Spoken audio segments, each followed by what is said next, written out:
মানুষ মারা যাওয়ার পরে চার কোনায় কিন্তু কাঁচা খেজুরের ডাল দেওয়া হয়। 6 মাস একটা ডাল পচে নাই, অথচ মাথাও কাটা নিচও কাটা। এই ডালটাকে পুঁতে দেওয়া হয়েছে, কেন পচতেছে না? আমাদের এক ভাই, তার নাম হচ্ছে জালাল হাওলাদার, সাভার থেকে প্রশ্ন করেছেন যে মোহতারাম, আমাদের এই দিকে একটি ঘটনা আলোড়ন সৃষ্টি করেছে। কবর দেওয়ার পরে কাঁচা খেজুরের ডাল পোতা হয়েছে, 6 মাসেও কাঁচা খেজুরের ডালটি পচে নাই।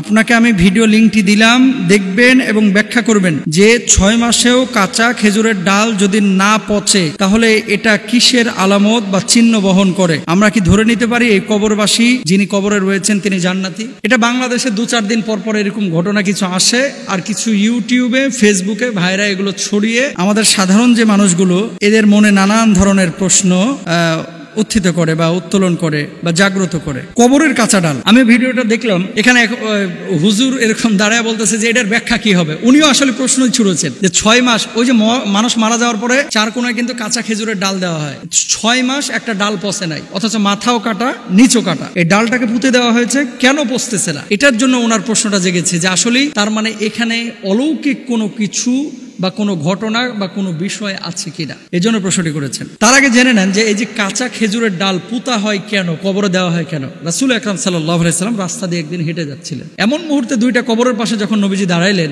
দেখতে পেলেন কবরে আযাব হচ্ছে। নবীজি তো বুঝতেন সবকিছুই, কবরে আযাব যখন শুনতে পেলেন, নবীজি কাঁচা খেজুরের ডাল ওই কবরের মধ্যে গেড়ে দিলেন। তো সাহাবীরা জিজ্ঞেস করলেন, ইয়া রাসূলুল্লাহ, কাঁচা খেজুরের ডাল কেন গেড়ে দিলেন?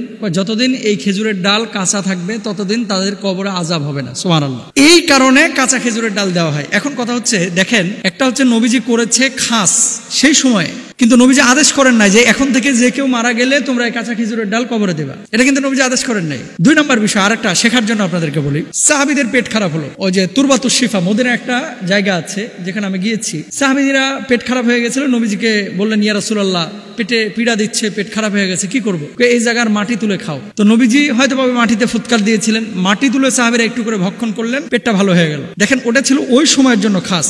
আরেক সময় আল্লাহ রাসূল সাল্লাল্লাহু আলাইহি ওয়াসাল্লাম উটের পেশাবের ব্যাপারে একবার বলেছিলেন সাহাবীদেরকে যে তোমরা ব্যবহার করতে পারো, তো তারপরে সাহাবীরা সুস্থতা লাভ করেছিলেন। এর মানে এই না যে নবীজি সাল্লাল্লাহু আলাইহি ওয়াসাল্লাম এটা আমাদের জন্য আদেশ সুযোগ ভাবে এটা বলে দিয়েছেন। তার মানে কি এটা সেই সময়ের জন্য খাস ছিল। তো কাঁচা খেজুরের ডাল মরে যাওয়ার পরে, দাফনের পরে আমরা যে গাড়ি, এটা মূলত রাসূল নিজে করেছেন বিধায় আমরা করতেছি, কিন্তু স্পেসিফিক আমাদের সবাইকে আদেশ করেন নাই। এখন আসেন, 6 মাস যে কাঁচা খেজুরের ডালটা পচলো না, এটার কোনো ব্যাখ্যা আছে কিনা? গাছের একটা বৈশিষ্ট্য আছে, অনেক গাছ আছে দেখবেন ডাল কাটে নিয়ে এসে এটা যদি গেড়ে দেন, অনেক সময় এখান থেকে শেকড় বাইর হয়, বের হওয়ার পরে বা আর্দ্র কোনো পরিবেশ যদি পায়, এই শেকড় বাইর হওয়ার পরে ওই ডাল থেকে আবার গাছ তৈরি হয়। গ্যান্ডারি কি গাছ রোপণ করে না ডাল রোপণ করে? গ্যান্ডারির বডি কাইটা তারপরে রোপণ করে, ওখান থেকে কিন্তু গ্যান্ডারির গাছ বাইর হয়। এখন খেজুরের ডাল, যারা এই খেজুরের গাছ নিয়ে গবেষণা করেছে, বিশেষ করে কৃষিবিদ, তারা একটা মতামত পেশ করেছেন, আমি এটা পড়াশোনা করে বাইর করলাম। তারা কি বলছে দেখেন, খেজুরের গাছ অনেক হার্ডি হয়, এরা সাধারণত মরু অঞ্চলের উদ্ভিদ, তাই এদের নিজেদের বাঁচিয়ে রাখার জন্য অনেক রকম